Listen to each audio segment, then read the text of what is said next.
নমস্কার বন্ধুরা, আজ সম্পূর্ণ একটা ইউনিক রেসিপি নিয়ে আপনাদের সামনে হাজির হয়েছি। টমেটো দিয়ে এত দারুণ যে একটা রেসিপি বানানো যায় এর আগে হয়তো আপনারা কখনোই দেখেননি।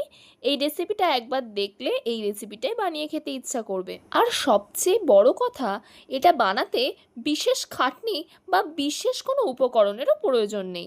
ঘরে থাকা সামান্য কিছু উপকরণ দিয়েই কিন্তু এটা বানানো হয়ে যায়। তো ভিডিওটা স্কিপ না করে শেষ পর্যন্ত দেখতে থাকুন। আর আজকের ভিডিওটা কেমন হয়েছে কমেন্ট করে জানাতে ভুলবেন না। আর ভিডিওটা ভালো লাগলে লাইক এবং শেয়ার করে দেবেন। এখানে আমি আমার পরিমাণ মতো বাসমতি চাল নিয়ে খুব ভালো করে ধুয়ে নিয়েছি। আপনারা আপনাদের পরিমাণ অনুযায়ী চালটা নিয়ে নেবেন। ঘরে থাকা যে কোনো চাল দিয়েই কিন্তু আপনারা এটা করতে পারেন। আমি এই বাটিটার মাপ করে 1 বাটি চাল নিয়ে নিয়েছি। আপনারাও যে কোনো পাত্রের সাহায্যে একটু মাপ নিয়ে নেওয়ার চেষ্টা করবেন। কেন এই কথাটা বলছি একটু বাদেই জানতে পারবেন। এখানে আমি দুটো পাকা টমেটোকে নিয়ে নিয়েছি। এমনই লাল দেখে নেবেন, তাহলে কালারটা খুব ভালো আসবে। এবার টমেটোর বোটাগুলোকে ছাড়িয়ে নিচ্ছি। এখানে আমি এবার দুটো টমেটোকে খুব ভালো করে কেটে নেব। প্রথমেই মুখের এই বোটার অংশটা কেটে আমি বাদ দিয়ে দিচ্ছি। দেখুন, এটাকে আমি বাদ দিয়ে নিলাম। এবার টমেটোগুলোকে কেটে নেব। টমেটো কেটে এখানে আমি আমার মতো শেপ দিয়ে নিচ্ছি। আপনারা ইচ্ছা মতো শেপ দিয়ে নেবেন, যেহেতু আমি এটা ব্লেন্ডারে ব্লেন্ড করতে দেব। এই রেসিপিটা খেতে এতটাই দারুণ হয় যে সকলে এটা খুবই পছন্দ করবে। এই রেসিপিটা একবার বানিয়ে দিলে বাচ্চা থেকে বড় সকলে আঙুল চেটে খাবে। একইভাবেই আমি আর একটা টমেটোকেও কেটে নিচ্ছি। একইভাবেই প্রথমে বোটার এই অংশটা বাদ দিয়ে নিলাম। এবার টমেটোটাকে নিজের ইচ্ছা মতো শেপ দিয়ে কেটে নেব। দেখুন, টমেটোগুলো কিন্তু আমার কাটা হয়ে গেছে। এখানে আমি একটা ব্লেন্ডার নিয়ে নিয়েছি। ব্লেন্ডারের মধ্যে কেটে রাখা টমেটোগুলোকে নিয়ে নিচ্ছি ব্লেন্ড করার জন্য। এবার এটাকে ব্লেন্ড করে নেব। দেখুন, আমার কিন্তু ব্লেন্ড করা হয়ে গেছে। এমনই মিহি করে ব্লেন্ড করতে হবে, তাহলে খেতে বেশি ভালো হবে। এখানে আমি একটা কড়াই নিয়ে নিয়েছি। এর মধ্যে ধুয়ে ভিজিয়ে রাখা চালগুলো দিয়ে দিচ্ছি। এবার এর মধ্যে ব্লেন্ড করে রাখা টমেটোটা দিয়ে দিলাম।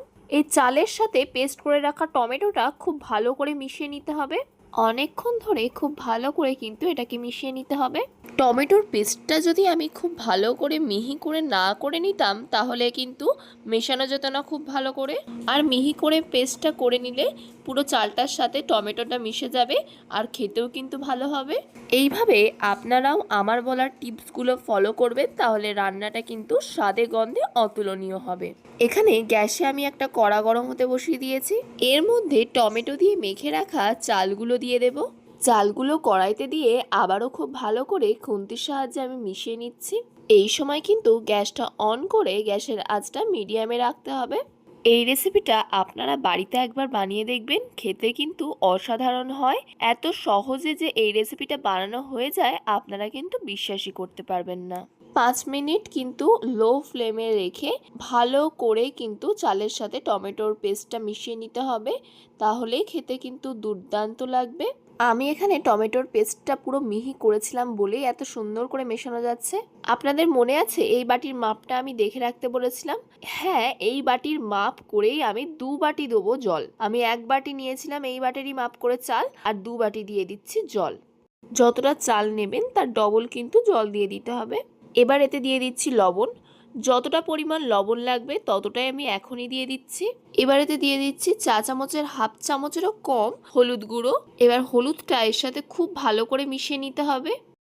এতে দিয়ে দেব চা চামচের 1 চামচ সাদা তেল, তাহলে ভাতটা ঝরঝরে হবে এবং একে অপরের গায়ে জড়িয়ে যাবে না। এবার একটা ঢাকনার সাহায্যে এটা ঢেকে দেব। এই সময় গ্যাসের ফ্লেমটা কিন্তু হাই করে দিতে হবে। 10 মিনিট মতো আমি কিন্তু ঢাকা দিয়ে রেখে দিয়েছিলাম। আপনাদের খুলে দেখাচ্ছি, দেখুন কেমন ফুট ধরেছে। একেবারে জলটা যে আছে সেটা কিন্তু পুরোটা শুকিয়ে যাবে, আর একটু নাড়িয়ে চাড়িয়ে দিতে হবে যাতে তলায় না লেগে যায়। এরকমভাবেই কিন্তু মাঝে মাঝেই ঢাকনা খুলে একটু নাড়িয়ে চাড়িয়ে দিতে হবে। এবার আবারও আমি একটা ঢাকনার সাহায্যে এটাকে ঢেকে দেব। দেখুন, ঢাকনাটা খুলে দেখালাম। দেখুন একেবারে কিন্তু ঝুড়ো ঝুড়ো হয়ে গেছে প্রায়। আর একটু ফোটালেই কিন্তু একেবারে ঝুড়ো ঝুড়ো হয়ে যাবে। এমনভাবে জলটাকে কিন্তু পুরোটাই শুকিয়ে ফেলতে হবে। আর ঠিক এই সময় কিন্তু গ্যাসটা একেবারে লোয়ে রেখে দিতে হবে।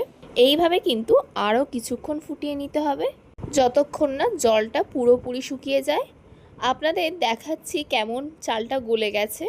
এমনভাবে একটু হালকা শক্ত রেখে দিতে হবে। আরও কিছুক্ষণ এইভাবে একটু নাড়াচাড়া করে নিতে হবে। যতক্ষণ না পুরো জলটা শুকিয়ে যায়। এইভাবেই আমি ঢাকা দিয়ে আরও কিছুক্ষণ রেখে দেব। এবার কিন্তু গ্যাস অন করব না, এইভাবেই ঢাকা দিয়ে রেখে দিচ্ছি। এবার এই কড়াইয়ের মধ্যে দিয়ে দিলাম সাদা তেল। তেলটা দেখুন গরম হয়ে গেছে। এর মধ্যে দিয়ে দিলাম এক টুকরো দারচিনি, একটা শুকনো লঙ্কা, এখানে দুটো বড় সাইজের পেঁয়াজ মিহি করে কুচিয়ে নিয়েছিলাম, সেটাই দিয়ে দিলাম এর মধ্যে। পেঁয়াজটাকে একটু ভাজা ভাজা করে নিতে হবে। আপনারা যদি এই রেসিপিটা নিরামিষভাবে করতে চান তখন পেঁয়াজ আর রসুনটাকে স্কিপ করবেন। পেঁয়াজটাকে হালকা একটু ব্রাউন করে ভেজে নেব। এতে দিয়ে দেব কেটে রাখা ক্যাপসিকাম দিয়ে আবারও একটু ভাজা ভাজা করে নিতে হবে। ক্যাপসিকাম আর পেঁয়াজ কিন্তু আমার হালকা ভাজা ভাজা হয়ে গেছে। এবার এর মধ্যে কেটে রাখা আলুগুলো দিয়ে দেব। আলুটা দিয়ে ক্যাপসিকাম আর পেঁয়াজের সাথে খুব ভালো করে কষিয়ে নিতে হবে। এখানে এবার আমি দিয়ে দিচ্ছি লবণ।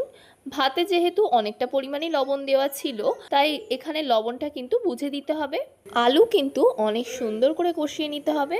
আলুটা কিন্তু আমার প্রায় কষানো হয়ে গেছে দেখুন।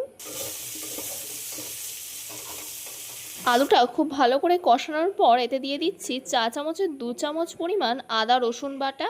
আবারও ভালো করে কষিয়ে নিতে হবে। আমার সমস্ত কিছু কিন্তু খুব ভালো করে কষানো হয়ে গেছে। এবার এতে দিয়ে দেব অল্প করে হলুদ গুঁড়ো, এই চামচেরই মাপ করে হাফ চামচ পরিমাণ ধনিয়া গুঁড়ো, অল্প করে জিরে গুঁড়ো। আবারও খুব ভালো করে কষিয়ে নেব।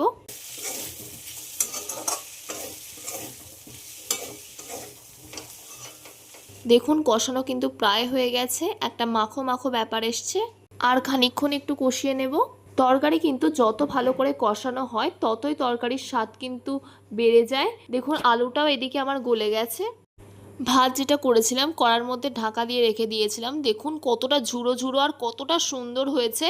জলের পরিমাণটা ঠিক থাকলেই এত সুন্দর ভাত হবে। এবার এর থেকেই অল্প অল্প করে নিয়ে আমি ওই কড়ার মধ্যে দিয়ে দেব।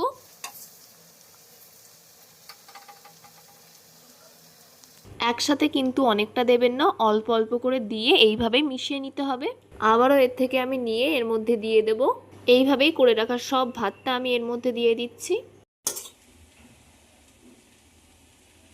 দেখুন এইভাবেই খুব ভালো করে কিন্তু আমি মিশিয়ে নিচ্ছি। দেখুন এটা কিন্তু আমার হয়ে গেছে। দেখেছেন তো কত কম সময়ে এত দুর্দান্ত একটা রেসিপি করে ফেললাম। এবার এতে দিয়ে দিচ্ছি চা চামচের হাফ চামচ পরিমাণ গরম মশলা।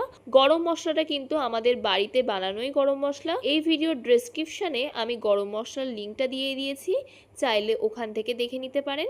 এই গরম মশলাটা দেওয়ার পর হালকা হাতে কিন্তু ভাতটা নেড়ে নিতে হবে, তা না হলে ভাতটা ভেঙে যাবে আর খেতে ভালো লাগবে না। আমার চ্যানেলে নতুন হয়ে থাকলে চ্যানেলটিকে সাবস্ক্রাইব করে আমার পাশে থাকবেন।